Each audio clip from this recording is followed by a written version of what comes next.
Halo, ketemu lagi dengan kakak Kaika dalam channel YouTube Friska Friana Official. Oke, adik-adik yang mungkin baru saja selesai melaksanakan ujian UTBK gelombang pertama, ada rehat dulu 1 minggu dan baru dilaksanakan UTBK gelombang kedua. Semoga soal-soal yang kakak bahas hari ini bisa bermanfaat karena bisa jadi ini adalah bocoran atau prediksi soal geografi untuk gelombang kedua. Oke, kakak doakan kalian semuanya lulus, tapi jangan lupa juga untuk bantu like, komen, dan subscribe. Oke, langsung saja kita masuk kepada soal yang pertama. Pada paragraf pertama, menunjukkan contoh dari prinsip A. Distribusi, B. Interrelasi, C. Interaksi, D. Deskripsi, atau E. Korologi. Nah, teksnya akan disampaikan dari awal opening ya. Nah, menurut kalian apa nih jawabannya? Nah, jawabannya itu adalah yang D, deskripsi. Deskripsi itu terlihat dari paragraf pertama, menunjukkan contoh dari penggambaran tentang Gunung Anak Krakatau, karena di sana juga menceritakan tentang letusan Gunung Anak Krakatau.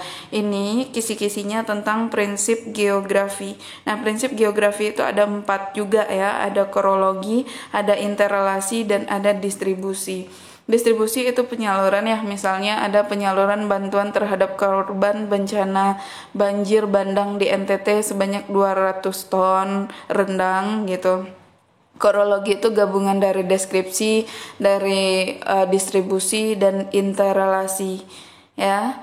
Nah, soal nomor 2, kerucut-kerucut gunung api yang penampakannya membentuk kaldera selain Gunung Krakatau adalah A. Gunung Tangkuban Perahu, B. Gunung Kerinci, C. Gunung Cereme, D. Gunung Cikuray, atau E. Gunung Tengger. Nah, apa nih menurut kalian jawabannya? Jawabannya adalah E. Gunung api yang memiliki kaldera atau kawah yang memiliki luas lebih dari 2 km adalah Gunung Tengger, di mana kalderanya terisi oleh gunung berupa Bromo, Batok, Kursi, dan Widodaren. Nah, ini kisi-kisinya adalah tentang bentuk muka bumi. Nah, jadi yang tadi jawabannya yang E ya. Kita lanjutkan soal nomor 3. Gunung Anak Krakatau berada di antara pertemuan lempeng A. Filipina dan Malaysia, B. Asia dan Amerika, C. Pasifik dan Indo-Australia, D. Lempeng Samudar dan Samudera, atau E. Eurasia dan Indo-Australia. Nah, apa nih jawabannya menurut kalian? Jawabannya itu adalah yang E. Gunung Anak Krakatau berada di kawasan yang termasuk dalam naungan antara pertemuan lempeng Indo-Australia dan lempeng Eurasia. Ya, jadi kisi-kisinya ini yang dapat kalian cari adalah letak geologis Indonesia. Soal nomor 4, tenaga eksogen yang memicu terjadinya tsunami di Anyer pada tahun 2018 adalah A. Weathering, B. Pemingkisan, C. Longsor, D. Sedimentasi, atau E. Tektonisme. Jadi yang disebut dengan eksogen itu adalah tenaga yang berasal dari luar bumi, sedangkan endogen adalah tenaga yang berasal dari dalam bumi. Apa nih jawabannya menurut kalian? Jawaban yang benar itu adalah yang C. Tsunami yang terjadi di Anyer pada tahun 2018 itu dipengaruhi oleh terjadinya longsoran dari morfologi Gunung Anak Krakatau. Ketika materialnya berjatuhan di muka air laut, dampaknya adalah terjadinya tsunami di pantai Anyer. Ini kisi-kisinya adalah analisis karakter lahan longsor. Jawabannya yang C ya.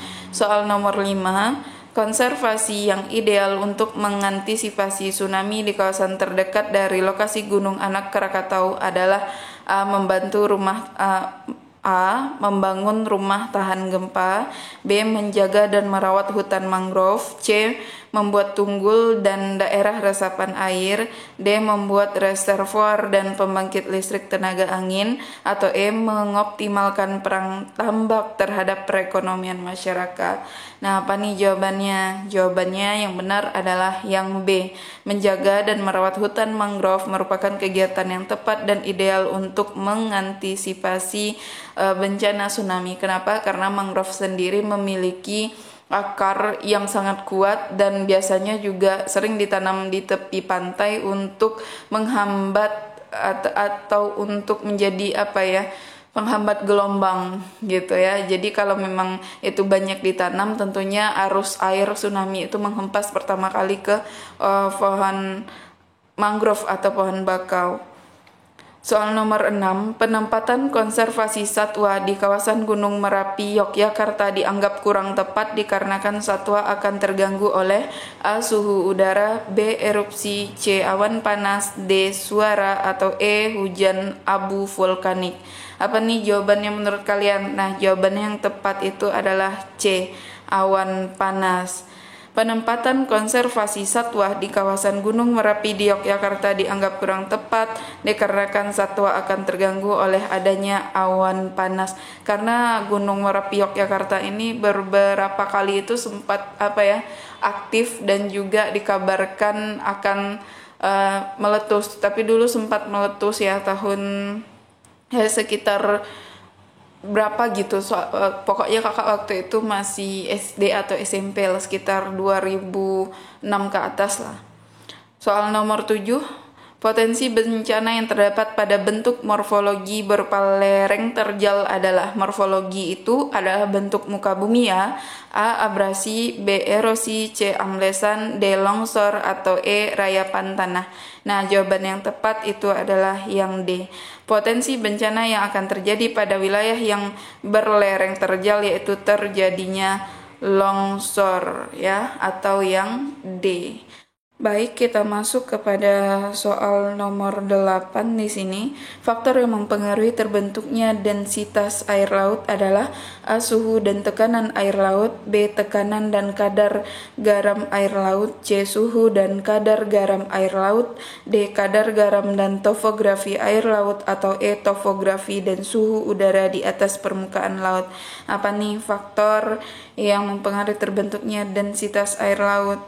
Nah, jadi yang mempengaruhi terbentuknya densitas air laut itu adalah suhu atau temperatur dan kadar garam. Jadi densitas itu adalah keasinan air laut. Jawabannya yang C ya. Soal nomor 9, untuk kegiatan eksplorasi sumber daya alam SIG, Sistem Informasi Geografis dapat menunjukkan lokasi berdasarkan informasi dari peta. A. Tata guna lahan, distribusi bahan tambang dan tutupan lahan. B. Tutupan lahan, geologi dan topografi. C. Tata guna lahan, distribusi bahan tambang dan geologi. D. Geologi, topografi, dan tata guna lahan, atau E. Tata guna lahan, tutupan lahan, dan topografi. Apa nih jawabannya menurut adik-adik? Jawabannya adalah yang C. Tata guna lahan, distribusi bahan tambang, dan geologi. Jadi itulah fungsi peta. Peta SIG ini adalah suatu peta. Sebenarnya datanya diolah dari hasil PJ atau penginderaan jauh, lalu diolah dengan menggunakan sistem komputer ya. Jawaban yang tepat yang C. Oke, soal selanjutnya, kesamaan unsur interpretasi pada citra resolusi tinggi berwarna asli yang digunakan untuk mendeteksi objek berupa hutan rawa dan hutan pinus adalah A. Kesamaan rona dan tekstur, B. Kesamaan rona, tekstur, dan warna, C. Kesamaan bayangan, asosiasi, dan situs, D. Kesamaan bayangan, bentuk, dan ukuran, atau E. Kesamaan warna, ukuran, dan bentuk. Apa nih jawabannya menurut kalian? Nah, jawaban yang tepat itu adalah yang B. Dalam interpretasi citra beresolusi tinggi berwarna asli dalam mendeteksi objek berupa hutan rawa dan hutan pinus, maka akan memiliki unsur rona, tekstur, dan warna.